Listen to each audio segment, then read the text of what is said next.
संत तुकाराम महाराज पर विवादित बयान देकर मुसीबत में फंसे बागेश्वर धाम के धीरेन्द्र कृष्ण शास्त्री ने आखिरकार संत तुकाराम महाराज के चरणों में समर्पण कर ही दिया। एक कार्यक्रम के लिए पुणे आने के बाद संत तुकाराम महाराज पर विवादित बयान देने के लिए उन्हें विरोध का सामना करना पड़ा। इसके बाद पुणे पहुंचने पर उन्होंने एक प्रेस कॉन्फ्रेंस में संत तुकाराम महाराज के बारे में अपने बयान के लिए 2 बार माफी मांगी।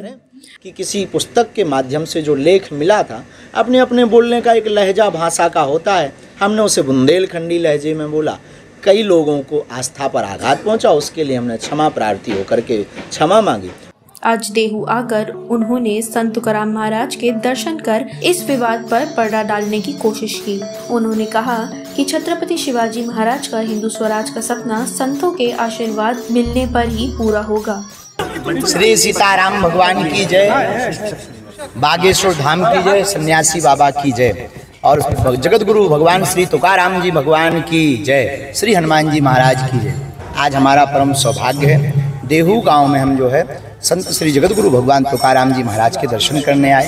यहाँ के संपूर्ण ट्रस्टी एवं तुकाराम महाराज जी के संपूर्ण वंशज जो पालकी लेकर के जाते हैं, पालकी सेवा करते हैं, यहाँ पर सेवा कर रहे हैं। बहुत हृदय भाव के साथ समूचे यह परंपरा का, वारकरी परंपरा का दर्शन करवाया, मंदिरों का दर्शन किया और संत तुकाराम भगवान की वह शिला का हमने दर्शन किया जिन्होंने अपने तप बल के आधार पर, जो रुद्राणी नदी है बगल में, इंद्राणी नदी है, उसमें जब प्रवाहित कर दिए थे अभंगों को, उन्होंने अपने तप बल के आधार पर उनको ऊपर करवा दिया था, बिना जल स्पर्श हुए, बिना गीले हुए। यह हमारे संतों की परंपरा। हमारा भारत अद्भुत देश है और हम तो यही कहना चाहेंगे कि इन संतों का आशीर्वाद अगर बना रहा तो समूचे महाराष्ट्र से छत्रपति वीर शिवाजी महाराज का जो हिंदू स्वराज्य की स्थापना का संकल्प था, पूरे भारत में गूंजेगा और भारत हिंदू राष्ट्र बनेगा। यही हमने अर्जी आकर के लगाई।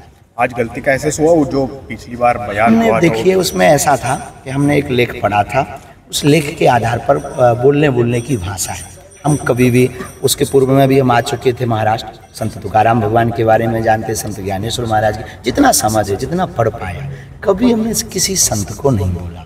वो तो समझ नहीं पाए, हमारी पढ़ने में रहा। और बोलने की लोकल भाषा का एक प्रभाव होता है, तरीके होते हैं समझाने के। कोई शक्कर कहता है, कोई शुगर कहता है। तो निश्चित रूप से हमने उस भाव को स्वीकार किया कि हमारे कारण वारकरी संप्रदाय एवं भगवान जगत गुरु भगवान तुकाराम महाराज को मानने वाले लोगों के हृदय में जो ठेस पहुंचा, निश्चित रूप से हमारे द्वारा वह त्रुटि रही होगी। उसको हमने सुधार तत्क्षण किया था, वीडियो के माध्यम से भी किया था। और हम आपको बता दें, आचार्य परंपरा के साधक हैं और कोई भी महात्मा परंपरा का आदमी किसी संत का विरोध करे, वो संत का शिष्य हो ही नहीं सकता। विरोध किसी संत का कोई व्यक्ति करे शिष्य, तो वो संत का चेला हो ही नहीं सकता।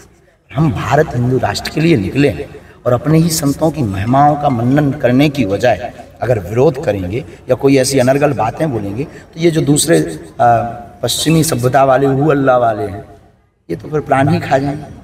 इसलिए हमने संत तुकाराम महाराज के समूचे वारकरी संप्रदाय के लोगों से हाथ जोड़ करके खेद भी व्यक्त किया था। और पूरा परिकर बहुत अच्छा है, व्यवस्था बहुत अद्भुत, यहाँ की प्रशासन व्यवस्था बहुत प्यारी। ऐसी ही कई खबरों के लिए नव भारत को सब्सक्राइब करें, लाइक करें और शेयर करें।